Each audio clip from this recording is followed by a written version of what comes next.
Hello दोस्तों, आज के इस वीडियो में हम लोग हिंदी साहित्य के इतिहास से संबंधित कुल 50 से अधिक अति महत्वपूर्ण प्रश्नों के बारे में डिस्कस करेंगे।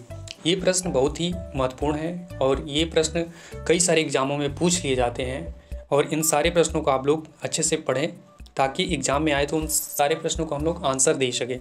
ठीक, तो हम लोग वीडियो को स्टार्ट करते हैं।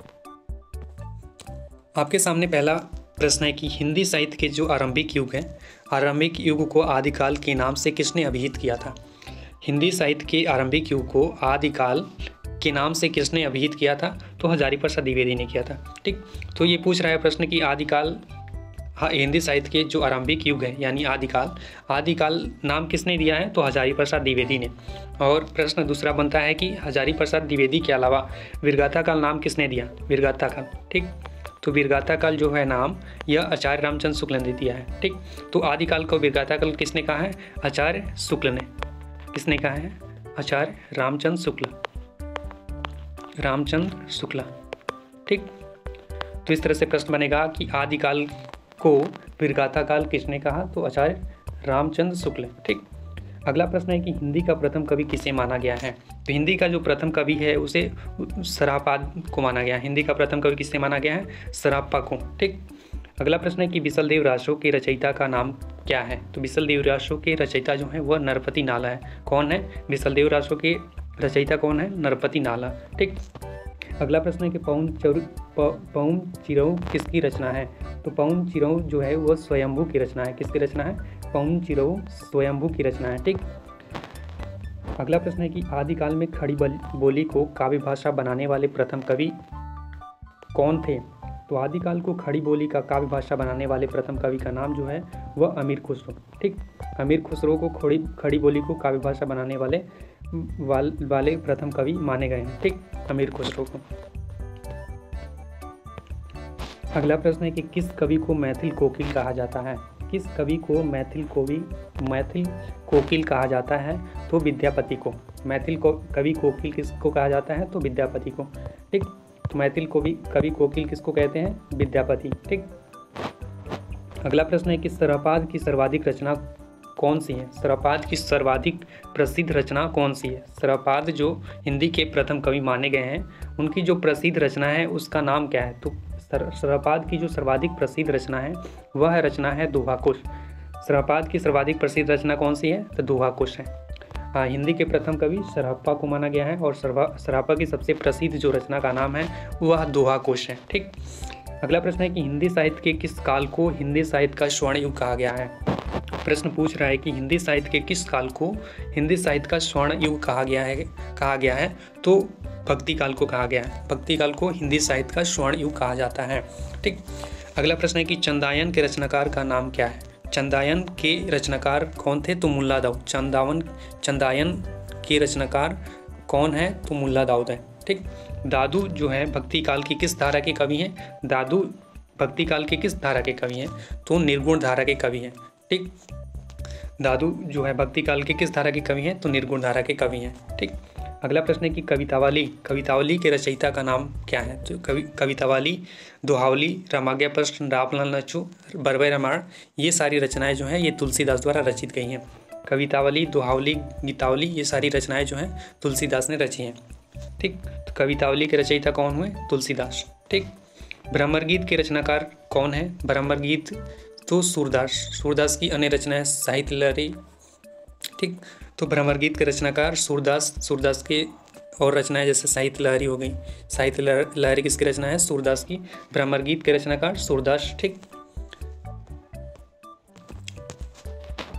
तुलसीदास ने किस महाकाव्य की रचना की? तुलसीदास ने किस महाकाव्य की रचना की? तुलसीदास ने किस महाकाव्य की रचना की? तो रामचरितमानस। रामचरितमानस कौन सी विधा की रचना है? तो महाकाव्य विधा की। रामचरितमानस किसने लिखा? तुलसीदास ने लिखा। ठीक, तो इस तरह से प्रश्न घुमा के पूछे जाते हैं। रामचरितमानस किस विधा की रचना है? तो महाकाव्य विधा की। ठीक, और रामचरितमानस के रचनाकार कौन थे? तो तुलसीदास थे। तुलसीदास किस काल के कवि हैं? तो भक्ति काल के कवि हैं। ठीक, इस तरह से पूछ लिया जाता है प्रश्न। ठीक, तो तुलसीदास राम भक्ति शाखा से संबंधित है। ठीक, अगला प्रश्न पूछ रहा है कि सुधा द्वैतवाद का संबंध हिंदी साहित्य की किस धारा से है। सुधा द्वैतवाद का संबंध हिंदी साहित्य की किस धारा से है, तो कृष्ण भक्ति शाखा से है। ठीक, सुधा द्वैतवाद जो कि जिसके प्रवर्तक थे बल्वाचार्य। सुधा द्वैतवाद के प्रवर्तक कौन थे, बल्वाचार्य थे। तो जो सुधा द्वैतवाद है उसका संबंध हिंदी साहित्य के किस धारा से है, तो कृष्ण भक्ति शाखा से है। ठीक, अगला प्रश्न है पूछ रहा है कि राम भक्ति काव्य पर किस दर्शन का प्रभाव पड़ा है। राम भक्ति काव्य पर किस दर्शन का प्रभाव पड़ा है, तो विशिष्टाद्वैतवाद जिसके प्रवर्तक थे रामानुजाचार्य। ठीक, तो विशिष्टाद्वैतवाद के प्रवर्तक रामानुजाचार्य। ठीक, तो राम भक्ति काव्य पर किस दर्शन का प्रभाव पड़ा है, तो विशिष्टाद्वैतवाद। किसका प्रभाव पड़ा है, विशिष्टाद्वैतवाद। और विशिष्टाद्वैतवाद के प्रवर्तक कौन थे, रामानुजाचार्य। ठीक, अगला प्रश्न पूछ रहा है कि पुरुष प्रधान सामंती परंपरा को किस मध्ययुगीन कवित्री ने चुनौती दी। ठीक, प्रश्न पूछ रहा है कि पुरुष प्रधान सामंती परंपरा को किस मध्ययुगीन कवित्री ने चुनौती दी थी, तो किसने दी थी, तो मीराबाई। किसने दिया था, मीराबाई। मीराबाई किस भक्ति काल की कवि हैं, कृष्ण भक्ति शाखा से संबंधित रखती है, जो कि मध्ययुग की कवित्री हैं। ठीक, तो मीराबाई भक्ति काल में कृष्ण भक्ति शाखा से संबंधित है। अगला प्रश्न है कि आचार्य रामचंद्र शुक्ल ने उत्तर मध्यकाल को कौन सा नाम दिया है। आचार्य रामचंद्र शुक्ल ने उत्तर मध्यकाल को कौन सा नाम दिया है, तो रीतिकाल। ठीक, और रीतिकाल उत्तर मध्यकाल को रीतिकाल नाम दिया है। आदिकाल को बिरघता काल कहा है, भक्ति काल को पूर्व मध्यकाल कहा है, और गदकाल और आधुनिक काल को गदकाल कहा है। ठीक, तो प्रश्न पूछेगा कि आचार्य रामचंद्र शुक्ल ने उत्तर मध्यकाल को क्या कहा है, उत्तर मध्यकाल को कौन सा नाम दिया है, तो रीतिकाल।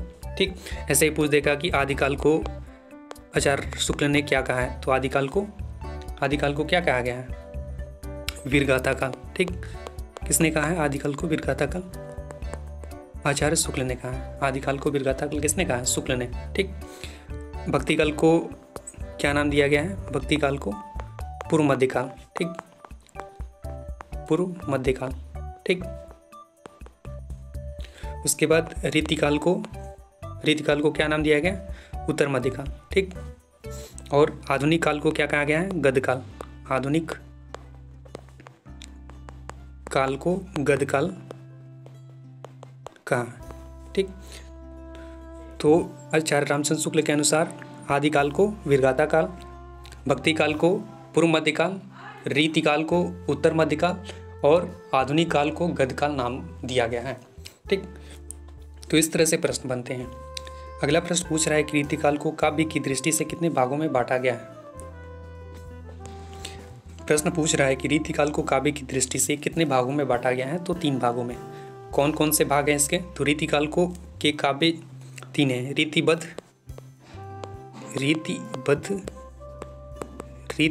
सिद्ध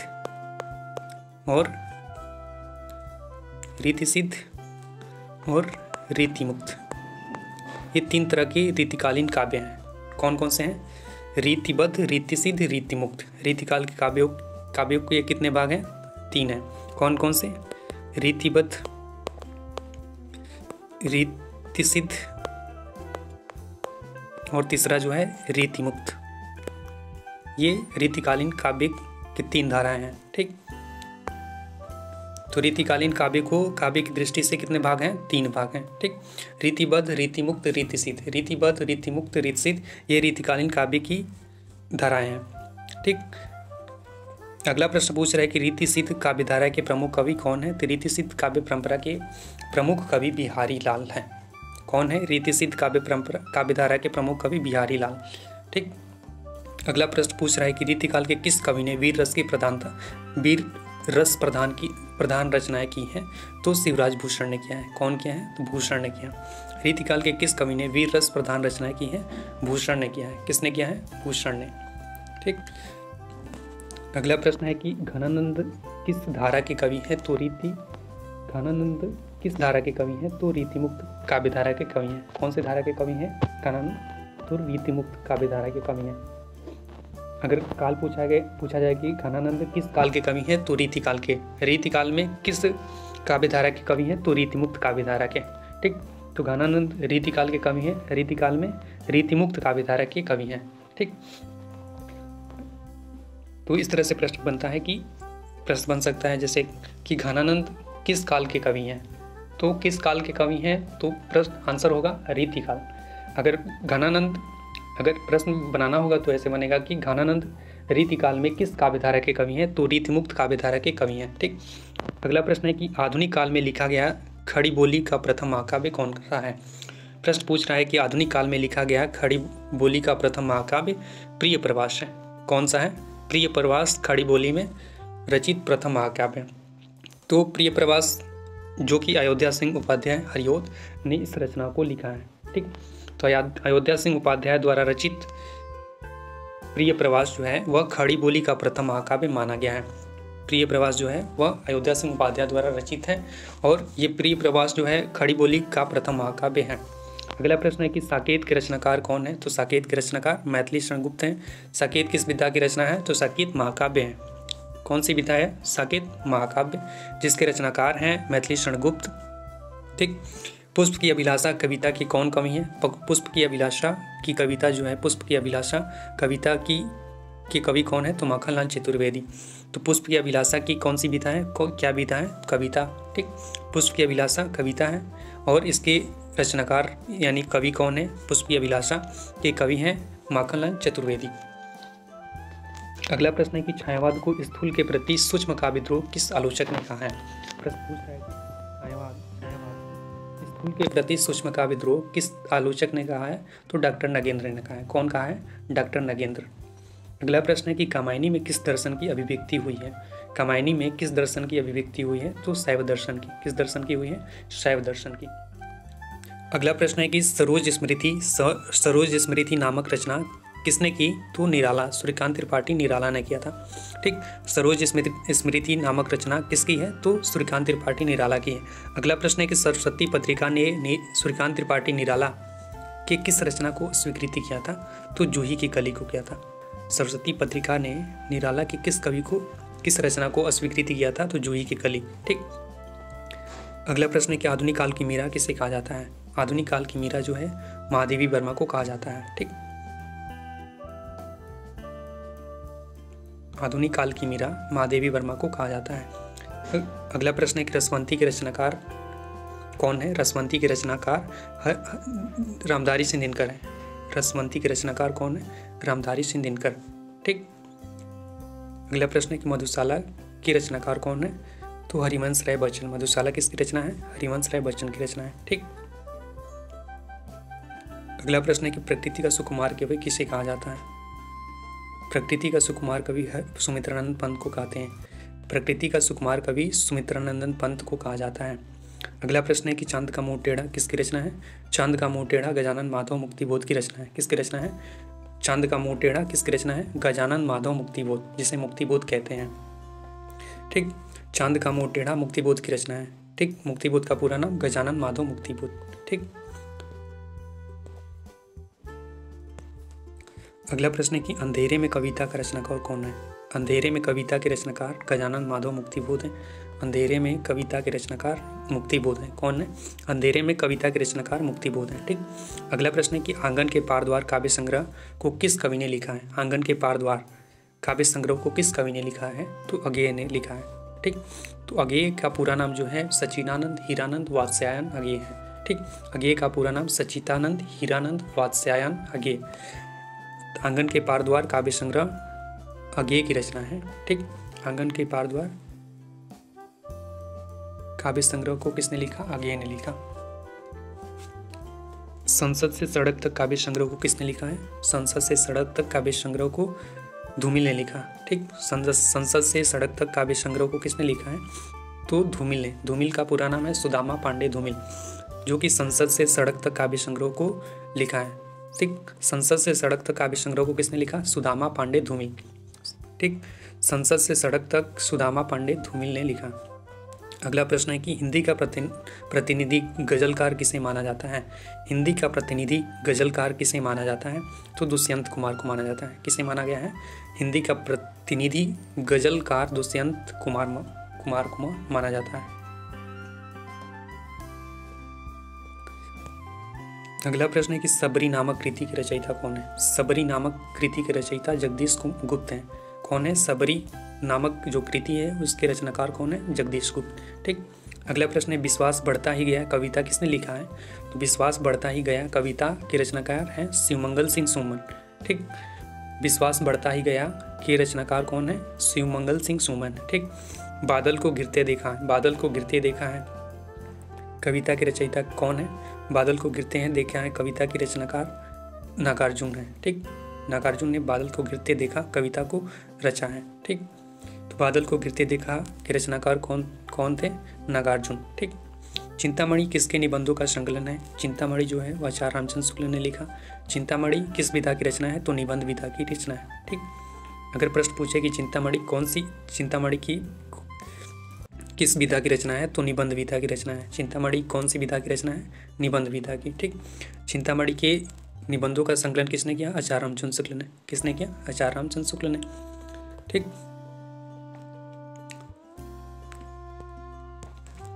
अगला प्रश्न है कि आंगन का पक्षी और बंजारा मन, आंगन का पक्षी और बंजारा मन निबंध संग्रह के लेखक का नाम क्या है?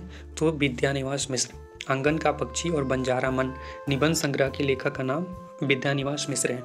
प्रश्न पूछ ले कि आंगन का पक्षी और बंजारा मन किस विधा की रचना है? तो निबंध संग्रह विधा की रचना है। अगला प्रश्न बन सकता है कि आंगन का पक्षी और बंजारा के लेखक का नाम बताइए। तो विद्यानिवास मिश्र। ठीक। तो दो तरह से प्रश्न बन सकते हैं इसमें कि आंगन का पक्षी और बंजारा किस विधा की रचना है? तो आंसर होगा निबंध संग्रह की विधा की रचना है। ठीक। आंगन का पक्षी और बंजारा निबंध संग्रह विधा की रचना है। ठीक। अगला प्रश्न बन सकता है कि आंगन का पक्षी और बंजारा के लेखक का नाम क्या है? तो विद्यानिवास मिश्र है। अगला प्रश्न है कि उसने कहा था कहानी के लेखक कौन है?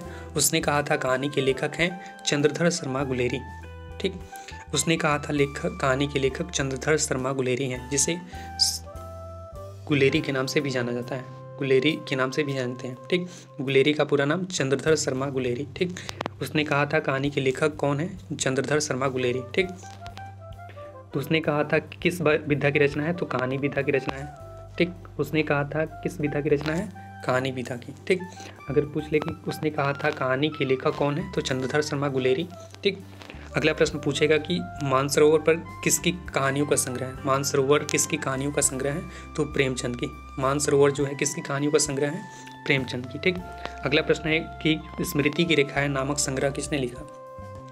स्मृति की रेखाएं नामक संग्रह किसने लिखा है? तो महादेवी वर्मा लिखा है। किसने लिखा है? महादेवी वर्मा ने। ठीक। अगला प्रश्न है कि अंधेर नगरी नाटक का लेखक कौन है? अंधेर नगरी नाटक का लेखक है भारतेंदु हरिश्चंद्र। ठीक। तो अंधेर नगरी किस विधा की रचना है? तो नाटक विधा की।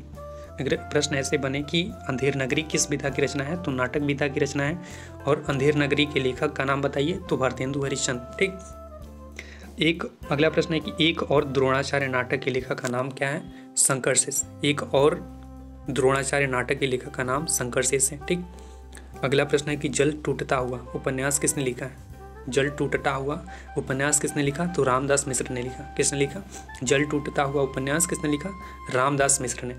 जल टूटता हुआ किस विधा की रचना है? तो उपन्यास विधा की रचना है। जल टूटता हुआ किस विधा की रचना है? तो उपन्यास विधा की रचना है। अगर प्रश्न पूछे कि जल टूटता हुआ उपन्यास किसने लिखा? तो रामदास मिश्र ने लिखा। ठीक। अगला प्रश्न है कि बेतवा बहती रही उपन्यास की लेखिका का नाम बताइए। बेतवा बहती रही उपन्यास की लेखिका का नाम बताइए। तो मैत्रेयी पुष्प। बेतवा बहती रही उपन्यास किसने लिखा? तो मैत्रेयी पुष्पा ने लिखा। अगर दूसरा प्रश्न बन सकता है कि बेतवा बहती रही किस विधा की रचना है? तो उपन्यास विधा की रचना है। बेतवा बहती रही उपन्यास विधा की रचना है। और बेतवा बहती रही उपन्यास के लेखिका कौन है? तो मैत्रेयी पुष्पा है। कौन है? मैत्रेयी पुष्पा। अगला प्रश्न है कि दूसरी परंपरा की खोज किसकी रचना है? तो डॉक्टर नामवर सिंह की रचना है। किसकी रचना है? दूसरी परंपरा की खोज किसकी रचना है? तो डॉक्टर नामवर सिंह। ठीक। तो हम लोगों ने कुल 50 प्रश्नों के बारे में पढ़ लिए। ये प्रश्न बहुत ही अत्यंत महत्वपूर्ण है। अगर आप इसे बार बार देखते हैं तो ये प्रश्न आपको याद हो जाएंगे और आप एग्जाम में अच्छा परफॉर्म कर सकते हैं। तो मिलते हैं एक नए वीडियो के साथ। तब तक के लिए जय हिंद, जय भारत।